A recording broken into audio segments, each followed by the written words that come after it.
আমি দেখলাম আজকের একটি মহাখালীতে একটি শোক সভার আয়োজন করা হয়েছে।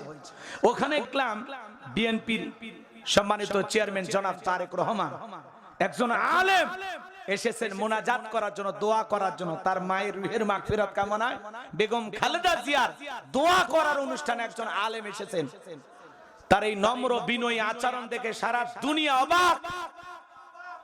উনি নিজে চেয়ার থেকে উঠলেন, একজন নিজের হাতে চেয়ার নিয়ে যায় ওই আলেমকে বসার জন্য বললেন, হুজুর আপনি এখানে বসেন, এখানে বসেন। চিন্তা করেন, এরকম বিনয়ী আচরণই তো আমরা দেখতে চাই, যারা আলেমদেরকে সম্মান করবে। কথা বলে ঠিক কিনা? ওনার বাবা আলেমদেরকে মহব্বত করতেন, ভালোবাসতেন। ওনার মা বেগম খালেদা জিয়া তিনবারের সাবেক প্রধানমন্ত্রী। সারা দেশের লক্ষ লক্ষ মানুষ ওনার জানাজায় অংশগ্রহণ করেছিলেন। এদেশের বড় বড় আলেমেরা তার কফিন কাঁধে নিয়ে কবর পর্যন্ত নিয়ে গেছেন। কথা বলেন ঠিক কিনা? এখনো সারা দেশের মসজিদ মাদ্রাসা থেকে তার জন্য দোয়া হয়। আজকে জনাব তারেক রহমান এই অনুষ্ঠানে একজন আলেমকে চেয়ার নিয়ে আইসা নিজে উঠা আলেমের জন্য চেয়ার নিয়ে এসে বলতেছে, হুজুর আপনি এখানে বসেন।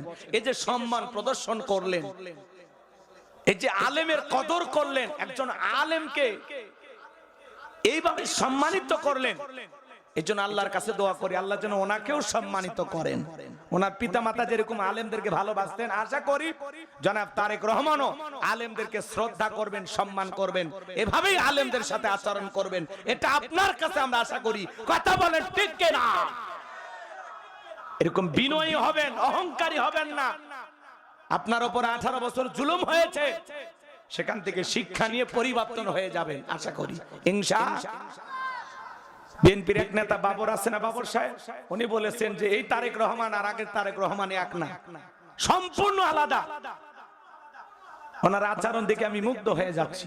তো আল্লাহর কাছে দোয়া করি যারা এই দুনিয়ার জমিনে আলেমদেরকে সম্মানিত করবে, আল্লাহ তাদেরকে সম্মানিত করবে। কথা বলেন ঠিক কিনা? এরকম আলেমদেরকে ইজ্জত দিবেন, সম্মান করবেন, দেখবেন পুরো জাতি আপনাকে ভালোবাসবে। কথা বলেন ঠিক কিনা? কিন্তু যারা আলেমদের সাথে বেয়াদবি করবে তাদের পরিণতি ভালো হবে না। কথা বলেন ঠিক কিনা? তার উদাহরণ আছে না? না, একটু অপেক্ষা করেন, সামনে যায়। কথা কি বলবো নাকি দোয়া করব? রাগ করতেছেন আমার কথা? একটু তাকবীর দেন, লিল্লাহি তাকবীর। এ বাজান গো আমার, গভীর মনোযোগ দিয়ে কথাগুলো শুনে যান। তাহলে কার কখন মৃত্যু আসবে আমরা কেউ জানি না রে যুবক। সবাইকে প্রস্তুতি গ্রহণ করা লাগবে। আমি যে কথা বলতে চাচ্ছিলাম, মসজিদের খাটিয়াতে তুইলা 4 জন বরযাত্রী দইরা এক পা দুপা করে কবরস্থানের দিকে নিয়ে যাবে। 3 জন মানুষ যখন কবরে নামবে মনে হবে এরাই বুঝি আমার সাথী, কিন্তু না না, এক একে সবাই যখন কবর থেকে উঠে আসবে আপনার মুখটা কেবলামুখী কইরা, এরপরে যখন বাঁশ বিছায়া দেবে, এরপরে চাটাই পাইরা যখন মাটি চাপা দিয়া দেবে, এরপরে কবরে আপনার লাশটা রাখার পরে মাটি দেওয়ার পরে এক একে সবাই যখন চলে আসবে, কবরে থাকা ব্যক্তি তাদের পায়ের আওয়াজ শুনতে পাইবে, চিৎকার মেরে ডেকে বলবে আমাকে একা রাইখা যায়ও না। কবরে থাকা ব্যক্তির চিৎকার দুনিয়ার কেউ শুনতে পাবে না। আমার নবী বলেন যে কবরে চলে গেল তার চাইতে অসহায় আর কেউ নাই। নবী বলেন ক্বালা ক্বালা রাসূলুল্লাহি সাল্লাল্লাহু আলাইহি ওয়াসাল্লাম ইন্নামাল কুবুরু রাউযাতুম মিন রিয়াদিল জান্নাহ আও হুফরাতুম মিন হুফারিন নার, রাওয়াহু তিরমিজি। আমার নবী ডেকে বলেন যে ব্যক্তির আমল ভালো, যে ব্যক্তির আমল ভালো, মৃত্যুর সঙ্গে সঙ্গে আল্লাহ রাব্বুল আলামিন তার কবরটাকে জান্নাতের বাগান বানায়া দিবেন, বলুন সুবহানাল্লাহ। আর যে ব্যক্তির আমল খারাপ, আও হুফরাতুম মিন হুফারিন নার, তার কবরটা হয়ে যাবে জাহান্নামের আগুনের গর্ত। একবার যদি কারো কবর জাহান্নামের আগুনের গর্ত হয়ে যায়, বাঁচার কিন্তু কোনো উপায় নাই। আমার নবী এক জায়গায় বসা, জিবরাইল এসে বলে নবী এই মুহূর্তে একটা আওয়াজ হইল, আপনি কি শুনতে পাইছেন? আমার নবী বলে হ্যাঁ আমি শুনতে পেয়েছি। জিবরাইল বলে নবী আজ থেকে 70 বছর আগে আল্লাহ জাহান্নামের গর্তের মুখে একটা পাথর ছেড়ে দিয়েছিল, এই মাত্র জাহান্নামের তলদেশে পাথরটা পৌঁছাইলো। চিন্তা করেন বাজান, একটা পাথর ছেড়ে দিলে 70 বছর যদি সময় লাগে নিচে পড়তে, আল্লাহ না করুক এ নীলফামারী যুবকেরা তোমার আমার গুনাহের কারণে, অপরাধের কারণে আসমান জমিনের মালিক আল্লাহ যদি বেজার হইয়া ওই জাহান্নামের আগুনের গর্তে ফেলে দেয়, আপনার আমার কিন্তু বাঁচার কোনো উপায় নাই। ইন্নাহা সাআত মুস্তাকাররাও ওয়া মুকামা, নিশ্চয়ই আবাসস্থল হিসাবে, বসতির জায়গা হিসাবে ওই জাহান্নাম কত না নিকৃষ্টতম একটা স্থান। জাহান্নাম সুখের জায়গা না, ওইটা হলো যন্ত্রণার কারখানা। একবার যদি কারো দেখে জাহান্নামের আগুন লাগা যায়, কলিজাটা পুড়ে ছাই হয়ে যাবে। যন্ত্রণা সহ্য করার ক্ষমতা আপনার আমার নাই বাজান। ওই কবর বড় কঠিন জায়গা। নবীর প্রিয় সাহাবী হযরত ওসমান রাদিয়াল্লাহু তাআলা আনহু কবর দেখে অঝরে কান্না করতেন। সাহাবীরা বলেন, ভাই ওসমান আপনি কবর দেখে কেন কান্না করেন? হযরত ওসমান ডেকে বলেন, প্রত্যেকটা মানুষের প্রথম মঞ্জিল, প্রথম ঘাঁটি হলো এই কবর। এই কবর হলো তাদের জীবনের প্রথম স্টেশন। এই কবরে 3টা প্রশ্ন করা হবে। যে সঠিক উত্তর দিতে পারবে তার মিজান ফুলসিরাতে কোনো টেনশন নাই। যে উত্তর দিতে পারবে না তার কিন্তু বাঁচার কোনো উপায় নাই। ওই কবরের ভিতরে 1 নাম্বার প্রশ্ন করা হবে, মার রব্বুকা, তোমার রবকে। প্রশ্নের ভিতরেও রব শব্দ আছে না নাই? জোরে বলেন। যুবক মন খারাপ করে একটু অপেক্ষা করো, তোমাদের জন্য আমি ওয়াজ করব। শোনা কথাগুলো দিল দিয়া শোনো, লাফালাফি কইরো না। যুবক তুমি মাজার সোজা করে বাড়িতে যাইবা, গ্যারান্টি আছে চলতি পথে মৃত্যু চলে আসতে পারে। কোথায় যে মালাকুল মউত পেতে আছে জানি না তো। বেঁচে আছি এটাই অস্বাভাবিক, মৃত্যু হবে এটাই স্বাভাবিক, এটাই চিরন্তন সত্য কথা। সবাইকে যাওয়া লাগবে, কেউ বাঁচবে না। মৃত্যু থেকে কেউ বাঁচতে পারবে? যে মালাকুল মউত আজরাইল জান কবজ করে ও বাঁচবে না। আজরাইলও মৃত্যু থেকে বাঁচবে না। আজরাইলের একদিন মৃত্যু হবে, এটা করুণ একটা ঘটনা। ওইদিকে যাওয়ার সুযোগ নাই তো। একদিনে কত কথা বলবো, আমার দিকে তাকা, খুবই গুরুত্বপূর্ণ কিছু কথা বলবো। যুবক লাফায়ও না, কথা আছে, আমার দিকে তাকাও। আমার ভাইয়েরা গভীর মনোযোগ দিয়ে কথাগুলো শুনে যান বাজান। তাহলে কবরের 1 নাম্বার প্রশ্ন হলো, মার রব্বুকা, তোমার রবকে। এই দুনিয়ার জমিনে রবের গোলামি করেছে যারা, এক আল্লাহর ইবাদত করেছে যারা, রবের সাথে যাদের সম্পর্ক ছিল। আপনি জীবনে অফিসে যান না, বসরে চিনবেন, কথা কয় না কেন? মুসলমানের অফিস কই? মসজিদ, কথা কয় না কেন? কই কই কতবার যাওয়া লাগে দিনে? 5 বার। এই ডিউটি কে দিয়েছেন? যিনি দিয়েছেন তার নাম কি? আল্লাহ। আপনার আমার কি? বস, মনি, সৃষ্টিকর্তা, স্রষ্টা, কথা কয় না কেন? যে নিয়মিত মসজিদে যায় না, নামাজ আদায় করে না, কোরআন হাদিস পড়ে না, রবের সাথে সম্পর্ক ছিল না, সে কি উত্তর দিতে পারে? এই দুনিয়াতে যারা রবের গোলামি করেছে, আল্লাহ কেন সৃষ্টি করেছেন আপনাকে আমাকে? ওমা খলাকতুল জিন্না ওয়াল ইনসা ইল্লা লিয়াবুদুন, সূরা জারিয়ার 56 নম্বর আয়াত। আল্লাহ ডেকে বলেন, আমি পৃথিবীর জমিনে মানুষ আর জিন জাতিকে সৃষ্টি করেছি শুধুমাত্র কেবলমাত্র আমি আল্লাহর দাসত্ব আর গোলামি করার জন্য। আল্লাহ আমাদেরকে সৃষ্টি করেছেন তার গোলামি করার জন্য, আর আল্লাহ আমাদেরকে খলিফা বানাইছেন, তার প্রতিনিধি বানাইছেন। কথা বলেন ঠিক কি না? আমরা আল্লাহর গোলাম। এই পৃথিবীর জমিনে যারা আল্লাহর গোলামি করবে, এই গোলামির বেতন হিসাবে আল্লাহ দেবেন জান্নাত। সুবহানাল্লাহ কোন? আর বোনাস হিসাবে জান্নাতীরা পাবে আল্লাহর সাক্ষাৎ, দিদার ইলাহি। আকাশের পূর্ণিমার চাঁদ দেখতে যেমন সমস্যা হয় না, জান্নাতীরা তেমনি ভাবে আল্লাহকে দেখবে, কোনো সমস্যা হবে না। সুবহানাল্লাহ কোন? আল্লাহরে দেখার ইচ্ছা আছে কার কার? একটু হাত তোলেন তো। মালিক দেখেন, দেখেন মালিক আমাদের আপনার দেখার কত আগ্রহ। আল্লাহ নীলফামারীর মানুষগুলোকে জান্নাতে নিয়ে তোমারে দেখার তৌফিক দান করিও। জোরে কোন আমিন। হাত নামান আমার ভাইয়েরা। তাহলে কবরে 1 নাম্বার প্রশ্ন করা হবে, মার রব্বুকা, তোমার রবকে। যারা হলো আল্লাহর প্রিয় গোলাম, নেককার, মুমিন, মুত্তাকি, খাঁটি ইমানদার, খাঁটি মুসলমান, যারা দুনিয়ার জমিন আল্লাহর গোলামি করেছে, তারা উত্তর দিতে পারবে।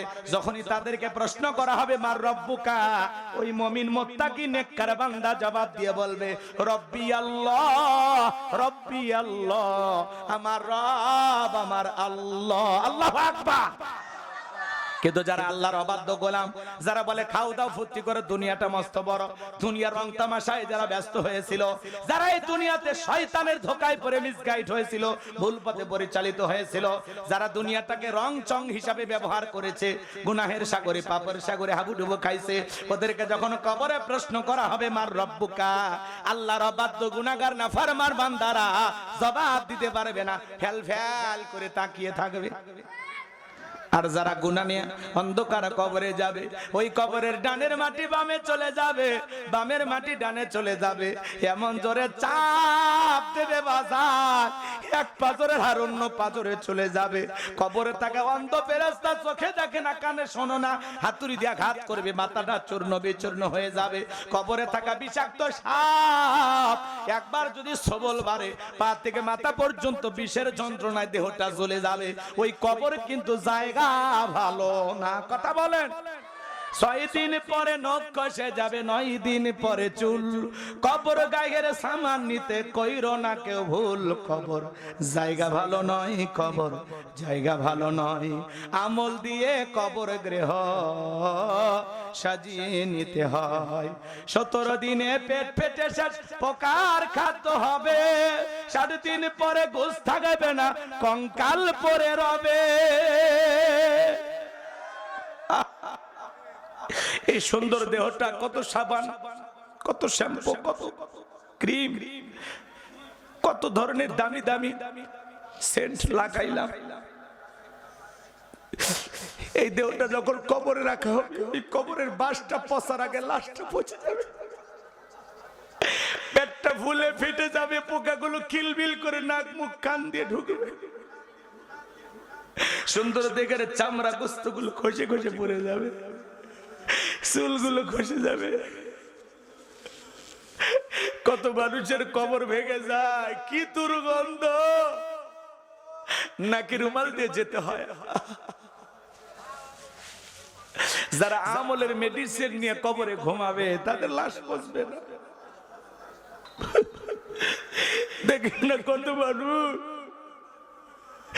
দুনিয়ার জমিনে বিদায় না, 100 বছর পরেও কবর ভেঙে গেছে, যেমন লাশ তেমনই থাকে। কি আমল কইরে গেছে আল্লাহর গোলাম। আজকে দুনিয়ায় পাপের সাগরে হাবুডুবু খাইতেছি, গুনার প্রতিযোগিতায় নামছি। সাহাবায়ে কিরামদের ভিতরে ছিল আমলের প্রতিযোগিতা, আর আমাদের ভিতরে গুনাহের প্রতিযোগিতা। আমরা ভুলে গেছি মালিক রে, কত নাফরমান আমরা। যে মালিক পৃথিবীর এত নিয়ামত আপনাকে আমাকে দান করলেন, সেই মালিককেই ভুলে গেলাম। আল্লাহর জমিনে বসবাস করি, আল্লাহর সাথে গাদ্দারি করি, আল্লাহর জমিনে বসবাস করি, আল্লাহর হুকুমকে অমান্য করি। আমাদের চাইতে বড় নাফরমান অকৃতজ্ঞ আর কে আছে?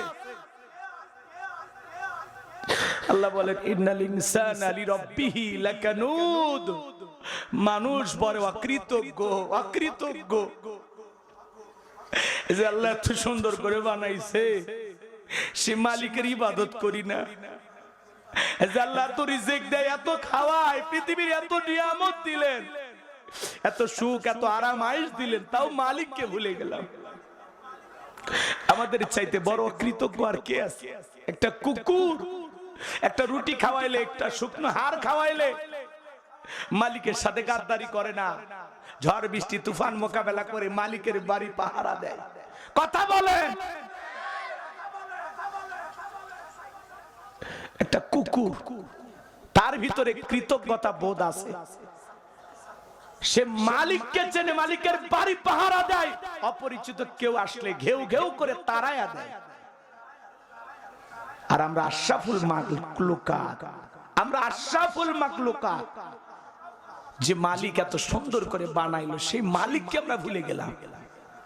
কেমনে? 17 দিনে পেট ফেটে শেষ, পোকার খাদ্য হবে, 60 দিন পরে গোশ থাকবে না, কঙ্কাল পরে রবে। 90 দিন হাড়গুলি সব, 90 দিন হাড়গুলি সব আলাদা হয়ে রয়। কবর জায়গা ভালো নয়, কবর জায়গা ভালো নয়, আমল দিয়ে কবর গৃহ সাজিয়ে নিতে হয়। ও নীলফামারীর বাবাজিরা, কারা কারা নেক আমল করে কবরে যাইবেন, আল্লাহর গোলামি করে কবরে যাইবেন, 5 ওয়াক্ত নামাজ আদায় করবেন, আমার মালিককে দুইটা হাত তুলে দেখা। আল্লাহ বলুন, আল্লাহ আমাদের সবাইকে নেক আমল করার তৌফিক দান করুন। চিল্লা বলেন আমিন।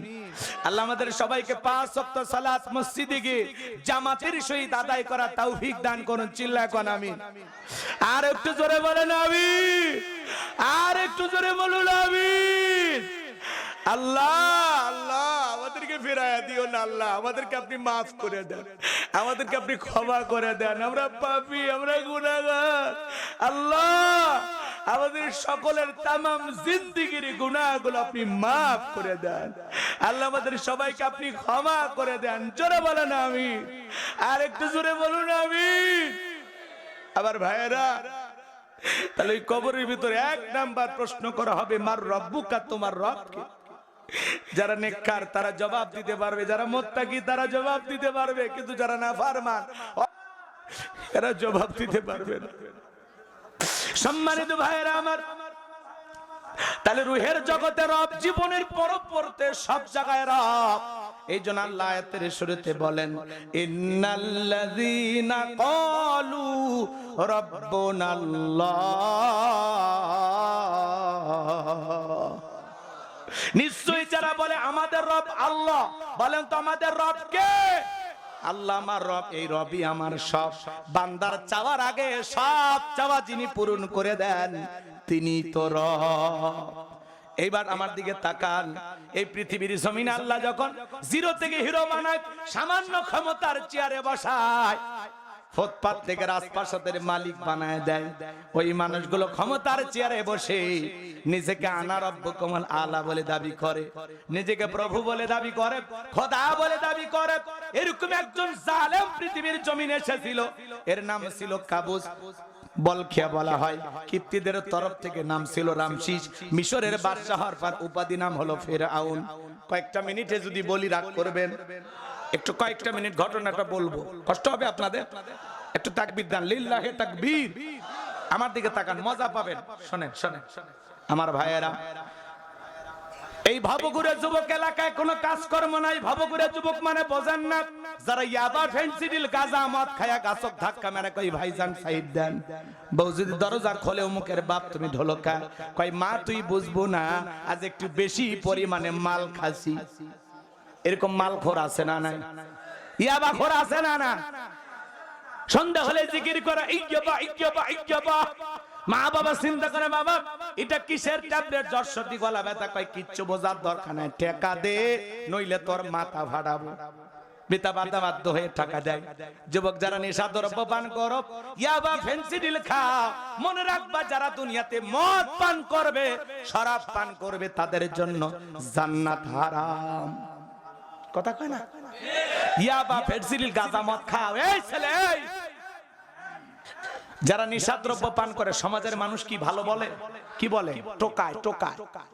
যারা নিশাদ্রব্য পান করে এরা ভালো স্বামী হতে পারে না, ভালো সন্তান হতে পারে না, এরা একটা পরিবারের জন্য অভিশাপ, ক্যান্সার। কথা বলেন। নিজের টাকা দিয়ে পচা জিনিস কিনে খাও। ইয়াবা, ফেন্সিডিল, গাঁজা, মদ, হিরোইন এগুলো না খাইয়া এই টাকা জমাইয়া যদি বউর একটা 3 পিস কিনে দিতে পারো, অন্তত 12টা মাসে 12টা বাসর রাত পাইবা। এই কথা বল। মেয়ে মানুষ দিলেই খুশি, সেটা টাকা হোক আর গহনা হোক আর নতুন কাপড় হোক, পাইলেই খুশি। কথা কয় না? না না দেন, কালকে 2 ভরি সোনা না দেন, কয়টা কিস করবি আপনি হুঁশ পাবেন না। বউ দেন না, আদর পাবেন কেমনে? কিপটা কোন জায়গা বিয়ে করছে মিছে। কথা কন লাগে, রাগ করতেছেন আপনারা? মা বোন যে কি খুশি হচ্ছে। মহিলাদের ওয়াজ হবে, হবে না? একটু পরে হবে। কষ্ট হচ্ছে নাকি আপনাদের? তাহলে কোন কোন যুবক আছে হাত তুলে ওয়াদা দাও, জীবনে কোনোদিন যেই মুখে মা সেই মুখে মাদক তুলবো না, ইয়াবা, ফেন্সিডিল, গাঁজা, মদ খাবো না, নিশাদ্রব্য পান করবো না। হাত তুলে দেখাও। আল্লাহ আমার যুব সমাজকে মাদক থেকে ফিরে আসার তৌফিক দান করেন। এমনকি বিড়িও খাবো না। হাত নামা। এই বিড়ি সিগারেটও খাবো না। প্যাকেটে লেখা আছে ধূমপান মৃত্যুর কারণ, ধূমপান স্ট্রোকের কারণ, ধূমপান স্বাস্থ্যের জন্য ক্ষতিকর। প্যাকেটে বদনাম লেখা, খাওয়ার দরকার কি? যারা ইয়াবা, যারা বিড়ি সিগারেট খায়, নেশাদ্রব্য পান করে,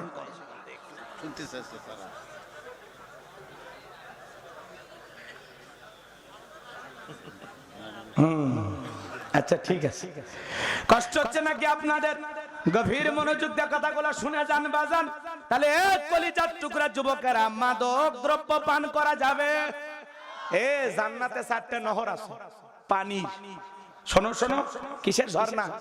পানি, মধু, দুধ, আর এই যে শরাব। শরাব মানে বোঝো, যেটাকে মদ করছো, জান্নাতের মধ্যে আছে। এটা খাইলে কোনো নেশা হয় না, খালি মজা আর মজা। খাইলি স্বাদ, সুবহানাল্লাহ।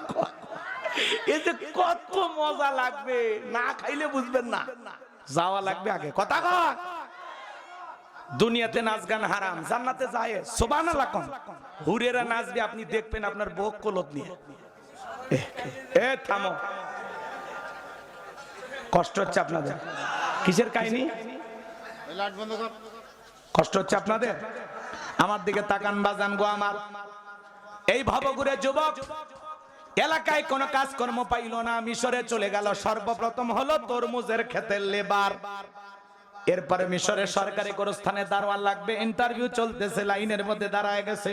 হাজার হাজার মানুষের মধ্যে ওই কাবুজ নামের ফেরাউন যখন দাঁড়ায় গেছে, এইবার যখন ফেরাউনের ইন্টারভিউর পালা দেখে বলে, বাদশাহ বুকবার আসামে ভিনদেশ থেকে আসছি, যদি চাকরিটা দেন সারা জীবন কৃতজ্ঞ থাকবো, কোনোদিন আপনার কথা ভুলে যাব না।